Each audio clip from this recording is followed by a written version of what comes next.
Hello everyone, welcome back to our Maudi Classes YouTube channel.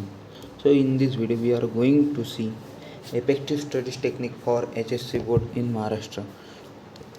Means आपण या व्हिडिओमध्ये पाहणार आहोत का HSC बोर्डमध्ये अभ्यास करण्यासाठी कोणत्या इफेक्टिव्ह टेक्निक्स आपण ज्या यूज केल्या पाहिजे. तर चला तर मग सुरू करूया आजच्या या व्हिडिओला.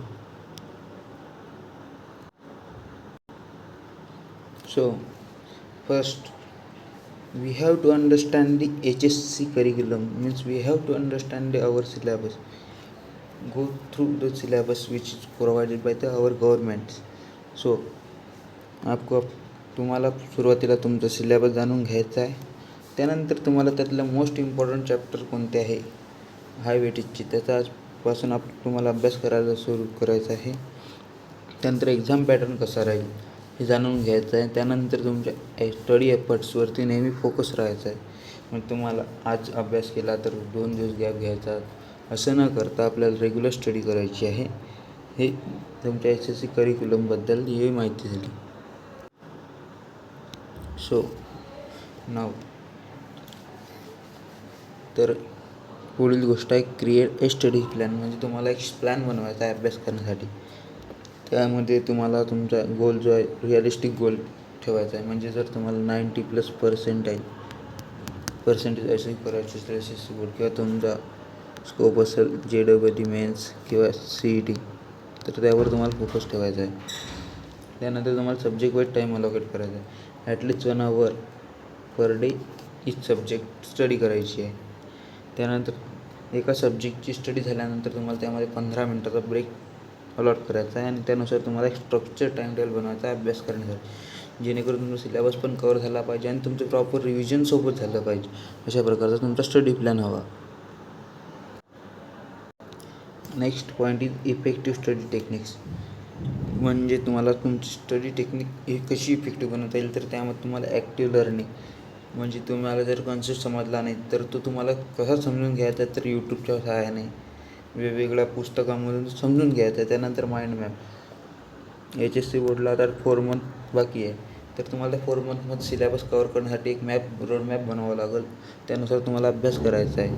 त्यानंतर तुम्हाला त्या 4 monthमध्ये कमीत कमी 2 to 3 yearsचे प्रॅक्टिस पेपर्स किंवा previous year question paper solve करायचे. आणि त्यानंतर तुम्हाला त्या एक्झाम पेपरचा अंडरस्टँड करायचा आहे आणि कोणते क्वेश्चन रिपीट आले आहेत त्यांची प्रॅक्टिस करायची आहे खूप, कारण HSC एक्झाममध्ये क्वेश्चन रिपीट येत असतात. So next point is revision strategy. एक्झामिनेशनसाठी तुम्हाला फक्त अभ्यास करायचा नाही तर रिव्हिजनसुद्धा करायचे. तो तुम्हाला ॲटलिस्ट पर वीक संडे रिव्हिजन करायचं आहे. त्यामध्ये तुम्हाला पर संडे रिव्हिजन करायचं आहे, म्हणजे रेग्युलर रिव्हिजन करायचं आहे. त्यानंतर डेफिनेशन झाले, फॉर्म्युले झाले, ते लिहिण्यासाठी तुम्ही फ्लॅश कार्ड किंवा स्टिकी नोट्सचा वापर करू शकता. स्टिकी नोट्स जेणेकरून तुम्हाला लगेच हायलाईट होईल का ही डेफिनेशन इम्पॉर्टंट आहे, हा फॉर्म्युला इम्पॉर्टंट आहे, हा फॉर्म्युला इथे यूज झाला आहे, ते तुम्हाला लगेच कळेल. त्यानंतर तुम्हाला ग्रुप स्टडी करायची, म्हणजे फ्रेंड्ससोबत बसून अभ्यास करायचा आहे, जेणेकरून तुमचे डाऊट सॉल्व होतील किंवा तुम्ही तुमच्या फ्रेंडला एखादा कॉन्सेप्ट एक्सप्लेन कराल तर तुमचा जो कॉन्सेप्ट आहे तो आणखी सहज सोपा होऊन जाईल आणि तुम्हाला तो कॉन्सेप्ट आणखी अंडरस्टँड होईल. So group study, use flash card and regular revision is also important in your daily academics or routine for HSC board. Next point is time management during exam or your studies. So आपको exam में क्या तुम्हाला वर्षामध्ये काय करायचं आहे, तुमचे जे इंस्ट्रक्शन आहे ते केअरफुली वाचायचे आहे. रीड इंस्ट्रक्शन केअरफुली आणि एक्झाम पेपर वाचून घ्यायचा आहे. त्यानंतर एक्झाम पेपर वाचून झाल्यानंतर तुम्हाला ठरवायचं आहे का कोणत्या क्वेश्चनला किती मिनिट टाईम द्यायचा आहे आणि कमीत कमी लास्टचे 15 ते 20 मिनिट हे तुम्हाला तुमचा एक्झाम पेपर आन्सर शीट ही रिव्ह्यू करण्यासाठी ठेवायची आहे, जेणेकरून तुम्हाला माहीत पडेल का तुमचा किती आन्सर राईट आहे, कुठं चुकला आहे का, ते तुम्ही राईट करू शकता. कारण शेवटच्या 15-20 मिनटामध्ये तुम्ही दुसरे आन्सर लिहिल्यापेक्षा तुम्ही जी लिहिलेलं आहे ती राईट आहे का रॉंग आहे ते तपासायचं आणि त्यामध्ये बरोबरी करायची. Next point.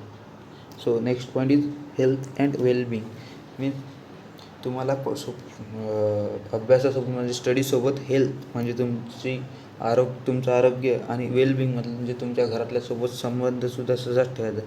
सो तुम्हाला अभ्यास करताना स्टडी करताना रेग्युलर ब्रेक घ्यायचे आहेत.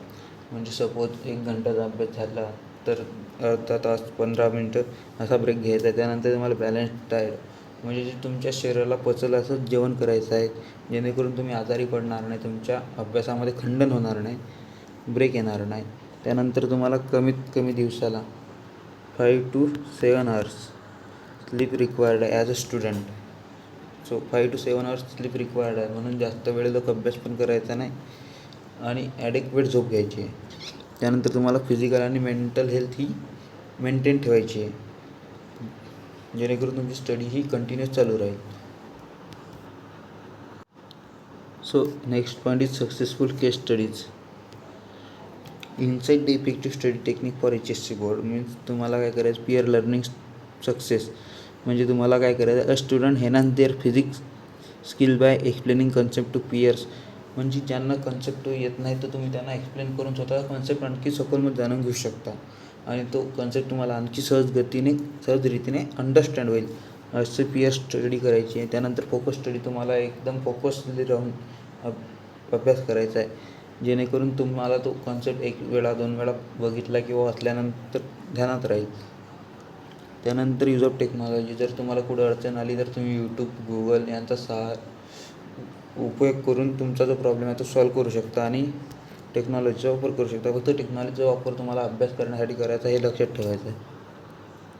सो जर हा तुम्हाला व्हिडिओ इन्फॉर्मेटिव्ह आणि आवडला असेल तर आपल्या व्हिडिओला लाईक करा, शेअर करा आणि आपल्या चॅनलला सबस्क्राईब करायला विसरू नका आणि हा व्हिडिओ आपल्या मित्रांपर्यंत नक्की पोचवा. धन्यवाद.